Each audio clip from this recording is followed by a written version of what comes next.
Hi Aquarius, this is Jav. Welcome back sa ating channel. By the way Aquarius, this is timeless reading. Gamitin ang reading na ito bilang kabayan lamang. Kung naka-resonate kayo, comment down. Tandaan Aquarius, ito ay general reading. Kunin nyo lang po kung ano ang naka-resonate sa iyo. This is for you Aquarius.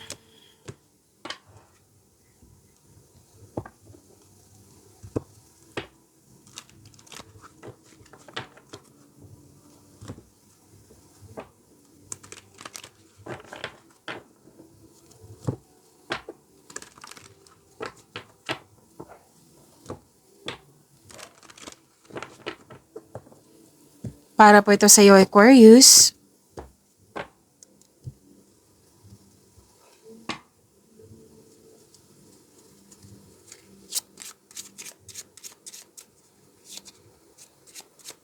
Angel number po para kay Aquarius ngayong October 13 to 19, 2025.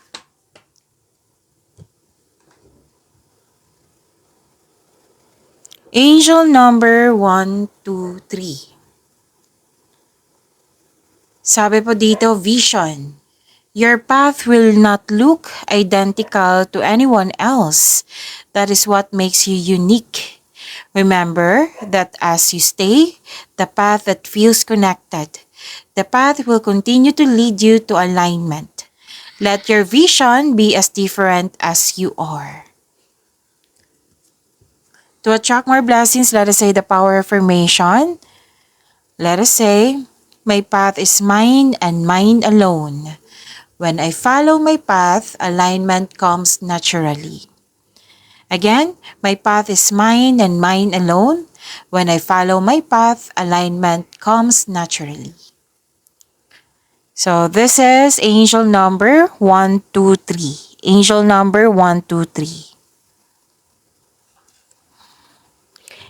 It signifies new beginning, personal growth, and balance.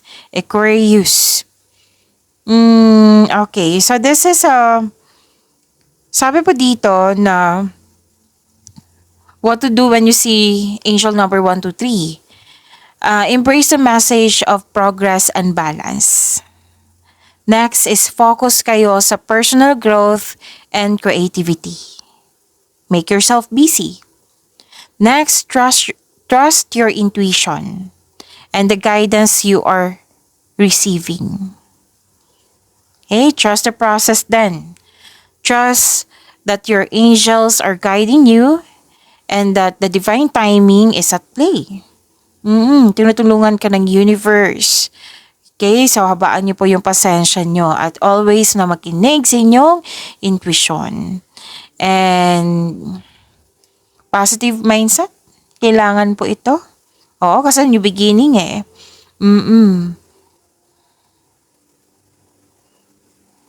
Okay, so this is angel number 123. Claim niyo po.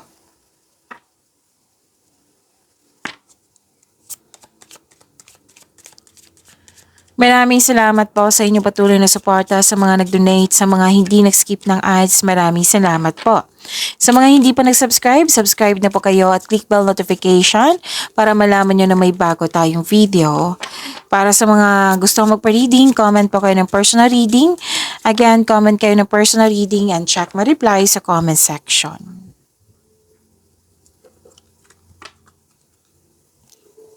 Oh, wow.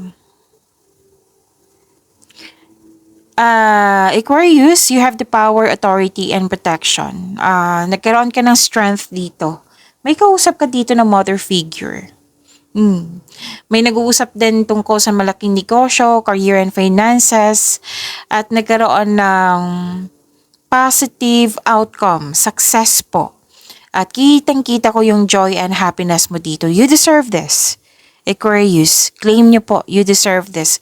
May malaking influence ang isang babae po. It might be, iniisip mo siya, or yun nga, malaki ang kanyang influence ngayon, ngayong week na ito.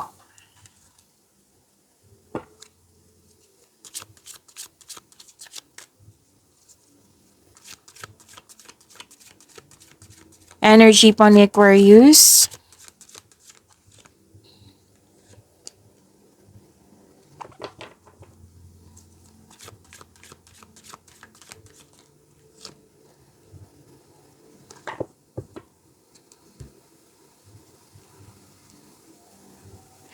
Kung may napansin kayo na repeating message, yan po yung pinupush ng card sa inyo. Like for example, nanood ka sa first half of the month of October, monthly ka by tarot reading, daily ka by tarot reading, at dito din sa inyong weekly. At may napansin kayo na repeating message, yan po yung pinupush ng card sa inyo na kailangan yung bigyan ng atensyon, solusyon at aksyon kung maaari po. So na yung energy ni Aquarius.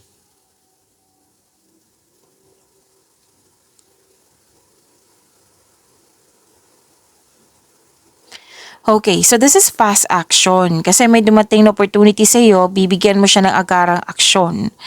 At alam na alam mo yung gagawin mo kasi naka-align to sa passion mo. So most likely sa mga ginagawa mo ito ngayon. Okay, ang malakas ng loob mo, ito ang oras na mag-take action ka sa mga ginagawa mo. Proyekto ba ito? Ideas ba ito? Consider this card as a green light to begin. This card asks you to have confidence in taking action. Maraming nagsuporta sa iyo. And magagawa mo to, Aquarius, kasi may lumabas na dito na power, strength. Okay? And kung kakapasok nyo lang sa relasyon or connection mo sa isang tao, wag po daw kayo magmadali. Enjoy nyo po yung getting to know each other stage nyo. Yung try nyo muna mag-enjoy ng moment without getting too carried away. One step at a time. Pwedeng bagong relasyon to or partnership to sa negosyo. Oo.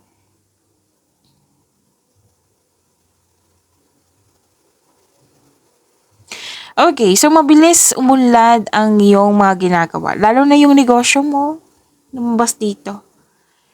Tapos ipagpatuloy nyo po makinig sa inyong negosyo. Kasi ito yung makatulong sa iyo para mas maging matagumpay ka. Humahantong kasi to sa pagtaas ng kita, pagtaas ng posisyon mo, pag-level up nyo sa inyong personal life, sa inyong love life. Magdadala po ito, magbibigay po ito ng tagumpay. Kasi nga marunong kayo makinig sa iyong intuition. So ilan sa inyo may bagong project na very excited ka na magpapasigla ito sa iyo.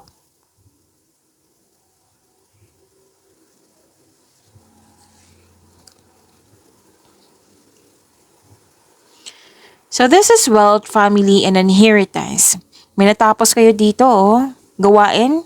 Kasi gawain din to So, basta may natapos kayo, completion of cycle. Makakatanggap po kayo ng mana, pension, retirement, o masaganang ani ng buhay. Aquarius, you deserve this. Okay? Nag-spend time ka sa family, may togetherness, nag-save ka sa iyong sarili, sa pamilya. May nakita ko dito nagsisave ka kasi may gusto kang tulungan.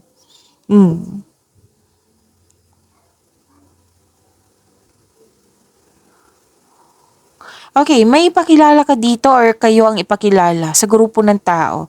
Pwedeng yung person mo, yung bagong kaibigan mo, ipakilala mo sa group of people or kayo po ito, ipakilala sa group of people. May plano dito na magbuo ng negosyo and full support ang grupo ng tao sa iyo. Pwedeng family mo ito. Pwedeng may business partnership. May posibilidad na bibili ka ng property. Parati itong lumalabas sa inyo, Aquarius. And very supportive talaga. Pwedeng kaibigan, partner mo, pamilya. May grupo din na taong ako nakikita dito So very supportive sila sa iyo na nagbibigay ito ng strength sa inyo. Oo, ng motivation sa iyo. And maghihingi ka ng payo sa taong nirespeto mo na mas matanda pa sa iyo or wiser pa sa iyo.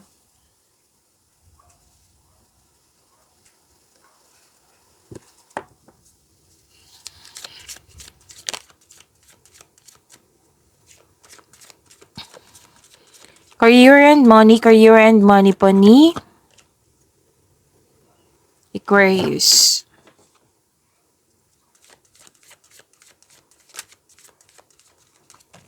Okay.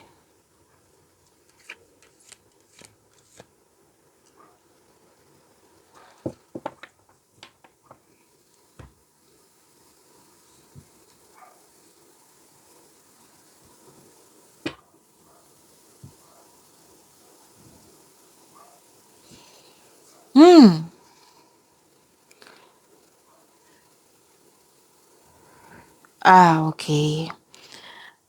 Sa career and money niyo po, Aquarius, mukhang may tuto sa iyo. Tuto sa iyong ideas, decision, or ano pa, ideas, decision, or plano.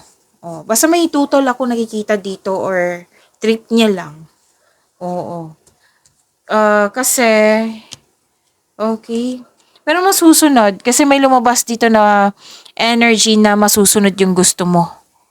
Oo. We cannot please everyone eh. Kasi each of us may sariling opinion.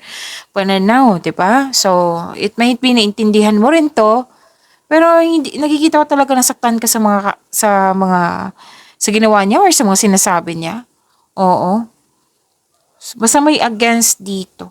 Na wag niyong hayaan na ma-distract kayo sa pangyayaring ito. Pwede nangyari na ito ha. Nabitbit mo hanggang ngayong week na ito. Mm. And pwedeng nangingialam to. Yes. Pwedeng nangingialam to.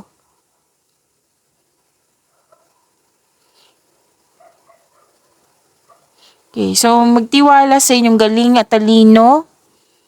Na kasi nakikita ko naman dito na kaya mong i-handle ito. Mm. So, napatingin ako sa angel number 1 to 3 mo. My path is mine and mine alone. So, wag niyo hayaan na may mangingialam sa'yo. Makinig. Baka may experience sila. Baka yan din na makatulong sa'yo. Pero wag niyo hayaan talaga ma-distract kayo. Like, na malungkot ka. So, ano na lang, meron talaga ganyan. Oo na hindi lahat ng panahon na magiging okay sila sa atin, 'di ba? So, you have to believe in yourself. Huwag niyo hayaan na distract kasi kayo sa mga nangyari. Okay?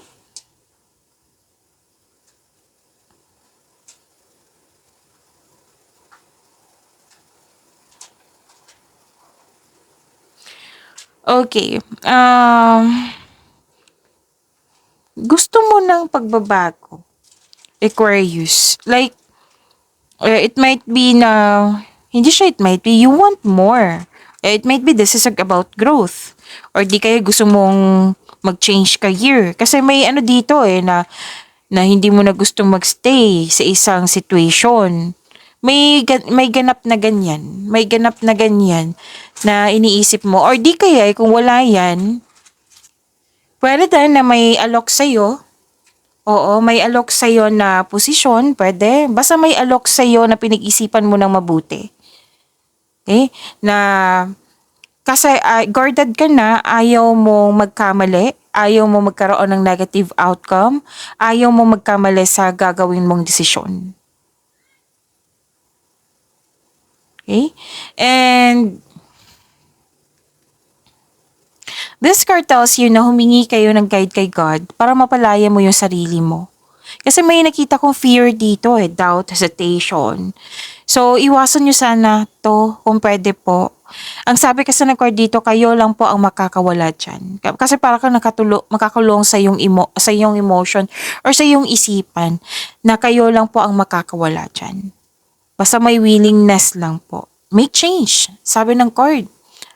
This card asks you to change something para ikaw ay makawala at makahinga. Step forward towards to your goal. Trust yourself and be patient. Ang prosesong ito ay nangailangan ng pasensya at tiyaga. Magagawa mo po ito.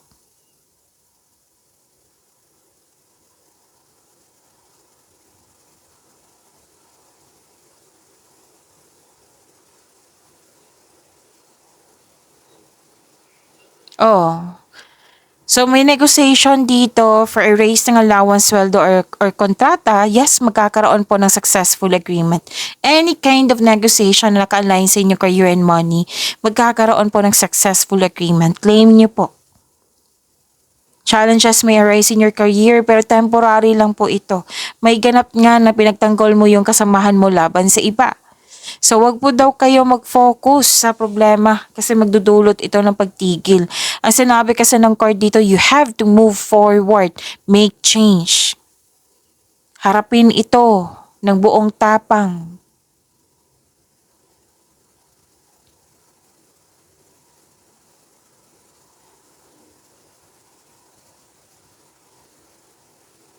Sabi nga ng card nyo dito, magaling kayo sa mga ginagawa nyo. Magaling kayo na leader. And pwede din may leadership role na binigay sa inyo na pinag-isipan mo ng mabuti. And sinabi naman ng card dito na stable ka na sa napili mong career. Stable ka na at financial stability. Nakikita ko rin dito, Aquarius.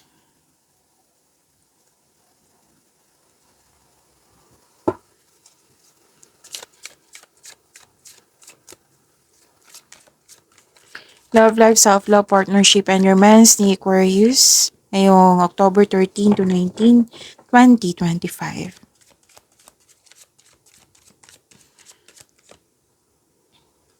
Andito po si Angel of Hope.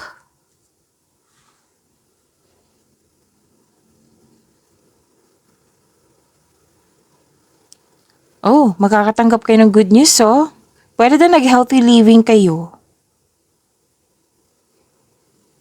May bago ka ring inspiration. Wow. Posibleng may bago kayong gamit, oh. Pet or kasamahan. Para sa mga single, parating ng ideal partner mo. At ang sabi ng card dito, take things slow, kilalanin mo muna. Tandaan niyo po iyan. Sa mga relasyon sa buhay mag-asawa, may pangyayaring aminan, posibleng proposal po ito. Okay, so ang ganda po.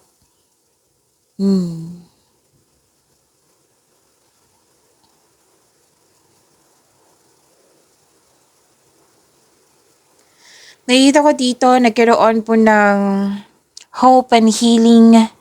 Para sa mga single, you're in a process on healing pa. You're distant to be with someone. So, it's time to find the soulmate.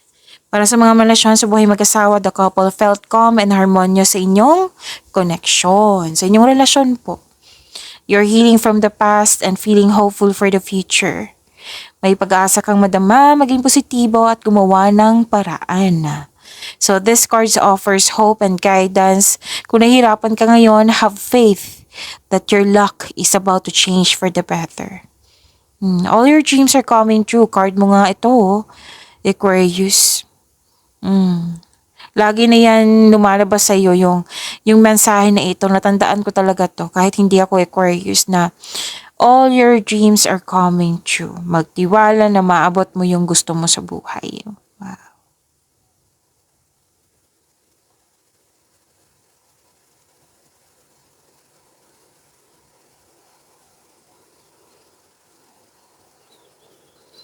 Sa mga single, this card tells you na huwag madaliin upang magkaroon ka ng relasyon. Ito yung sabi kanina, na kilalanin mo muna yung nililigawan mo or nanligaw sa iyo. Kailangan po daw kayo magkaroon ng same vision for the future upang sa gayoy magkaroon kayo ng healthy relationship soon.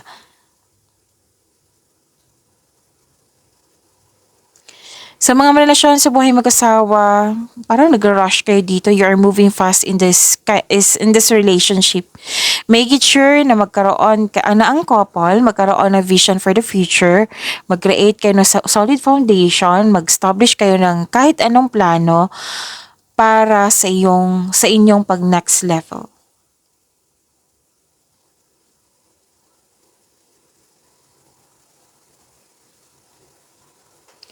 Nakita ko rin dito na nagkaroon po ng sa mga single, have a confidence at labas din kayo sa comfort zone mo upang sa gayo you have a chance to meet new people. Sa mga relasyon sa buhay mag-asawa, ito na yung sinabi, share your opinion o problema mo sa inyong person, pwedeng kaibigan, person mo, sa pamilya ba to, para alam din niya na may concern ka sa inyong connection sa kanya. Or concern mo to sa inyong career and money. Basta open up. Okay? Posibleng itong concern mo ay hindi niya alam na nabibigatan ka na sa adjustment. So, kailangan niyong pong mag-usap. Harapin niyo po ito. So, to attract more blessings, let us say the power of affirmation. Let us say, kasan dito si Angel of Hope. Ito po, Angel of Hope. So, let us say, I am inspired and fulfilled. Again, I am inspired and fulfilled. Kung sa Tagalog pa, kasi may nag-request, ako ay inspirado at nasiyahan. Pagyamanin niyo po yung blessings sa binigay sa inyo, Aquarius. See you tomorrow. Maraming salamat po.